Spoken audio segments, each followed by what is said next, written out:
পাহাৰ ভৈয়ামৰ সম্প্ৰীতিৰ বাৰ্তা বহনকাৰী জোনবিল মেলাৰ বাবে সম্পূৰ্ণ হৈছে প্ৰস্তুতি। অহা 22 জানুৱাৰীৰ পৰা জোনবিলৰ পাৰত অনুষ্ঠিত হ'ব ঐতিহাসিক জোনবিল মেলা। মেট মৰা সম্ভাৰ লৈ পাহাৰৰ পৰা নামি আহিব মামা মামীসকল।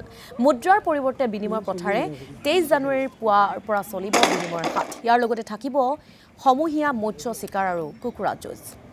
আৰু আমাক তাৰ পূৰ্বে কেনেকুৱা ধৰণৰ প্ৰস্তুতি কেনেধৰণে চলিছে তাক দেখুৱাব আমাৰ সাংবাদিক বিমল হাজৰিকাই।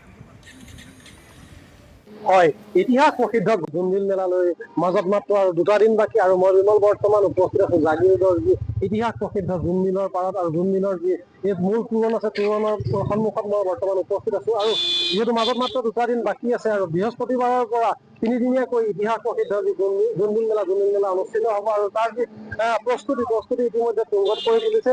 সুন্দৰকৈ যি মূল তোৰণ ভাগ আছে তোৰণ ভাগ সুন্দৰকৈ তেওঁলোকে ৰঙেৰে আচলতে সুন্দৰকৈ ৰং তুলিকাৰে সজাই পৰাই তোলাৰ লগতে যি তেওঁলোকৰ প্ৰিয় যি জনগোষ্ঠীয় কৃষ্টি সংস্কৃতিৰ যি গৃহসমূহ আছে সেই গৃহসমূহ সুন্দৰকৈ ইয়াৰ বাঘৰিতে সুন্দৰকৈ নিৰ্মাণ কৰিছে আৰু তাৰ সমগ্ৰ প্ৰস্তুতি ইতিমধ্যে তুংগত কৰি তুলিছে আৰু 3দিনীয়াকৈ যিহেতু এই ইতিহাস প্ৰসিদ্ধ যি জোনবিল মেলা অনুষ্ঠিত হ'ব আৰু ইয়াতে সম্পাদন হ'ব যি বিনিময় বিশ্বৰ বুকুৰ পৰা বিলুপ্ত হৈ যোৱা যি বিনিময় কথা। তাৰোপৰি থাকিব সমূহীয়া মৎস্য চিকাৰ, তাৰ লগতে থাকিব কুকুৰা যুঁজ আৰু যি বাণিজ্য মেলাৰ লগতে বিভিন্ন কাৰ্যসূচী। আৰু মই ইয়াৰ সামগ্ৰিক পৰিৱেশটো প্ৰতিদিন টাইমৰ দৰ্শকসকলক দেখুৱাইছো। আচলতে এনেদৰে সুন্দৰকৈ তেওঁলোকে এই প্ৰস্তুতি তুংগত কৰি তুলিছে আৰু মোৰ সৈতে উদযাপন সমিতিৰ যি বিষয়ববীয়া আছিল তেওঁলোকৰ পৰা কিছু কথা জানিম মই। আচলতে কেনেকুৱা কাৰ্যসূচী কি থাকিব?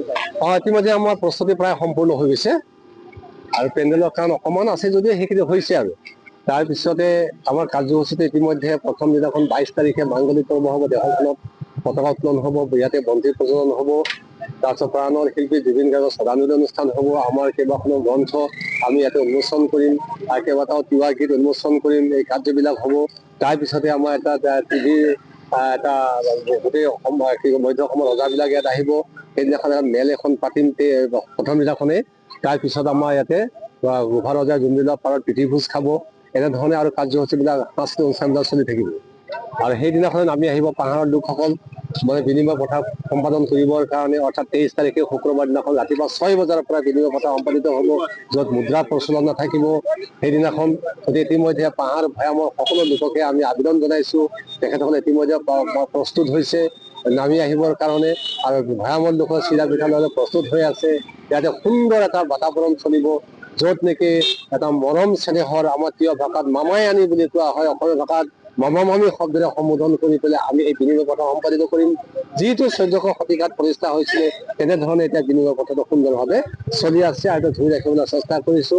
আৰু জোনবিলত, অৰণবিলত, খামৰেঙা বিলত মাছ মাৰিব আৰু সেইদিনাখনে তিৱা ৰজাসকলক মুখ্যমন্ত্ৰী ডাঙৰীয়া ইতিমধ্যে ৰাজভাষাৰ ইয়াৰ কাৰণে সকলো যো জা কৰিছে, সেইদিনাখন ৰাজভাষা প্ৰদান কৰিব।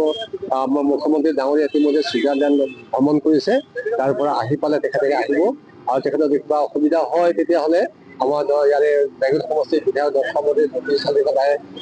হিচাপে থাকিব আৰু ৰমাকান্ত দেউৰী CM ডক্টৰ ৰমেশ কুমাৰ পেগু আমাৰ ইয়াতে আলহী হিচাপে থাকিব। এনেধৰণে আমাৰ কাৰ্যসূচী থাকিব। আৰু তিৱা ভাষাত, অসমীয়া ভাষাত কবিতা পাঠ কৰিছো, যিহেতু আমি তিৱা সাহিত্য সভা, অসম সাহিত্য সভাৰ কৰ্মী সন্মিলনৰ বিষয়ববীয়াসকলক আমি দায়িত্ব দিছো, তেখেতসকলে এইখিনি প্ৰস্তুত সম্পূৰ্ণ কৰি তুলিছে। সুন্দৰভাৱে হ'ব বুলি মই আশাবাদী। বিমল হাজৰিকা, আপোনাক ধন্যবাদ জ্ঞাপন কৰিছো এই সন্দৰ্ভত আমাক কিছু পৰিৱেশ দেখুৱাবৰ বাবে।